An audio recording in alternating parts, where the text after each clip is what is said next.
Okay, so sleep is super important, and we're gonna just briefly go overview, like, these are all just some of the many things that sleep affects. And just to give you kind of numbers here first, 36% of our teenagers are checking their phones in the middle of the night. That means they're waking up to check something, whether it's social media or starting a video game or whatnot. They are waking up to do that. And also, it's really important to know that teens who regularly get less than 7 hours of sleep per night are 68% more likely to have at least one risk factor for suicide. And so sleep affects our attention, it affects our physical health, it affects our mental health, as I stated with that statistics about suicide. When we get less sleep, we're more likely to have accidents, both car accidents and other types of accidents. It affects our ability to have like emotional regulation. It's really hard to be in control of your emotions when you're sleep deprived. Anyone who's ever pulled an all-nighter, I'm sure, can remember how this feels. It affects our ability to have self-control and judgment.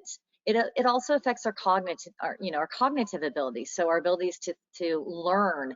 It affects our abilities to remember. In fact, one of the many things that sleep does is it consolidates memories, and it enables us to form new memories. And when we're not doing that, it's really, really hard for our kids then to wake up very sleep deprived, go to school, and the last one, to be able to focus on what they're trying to do at schools.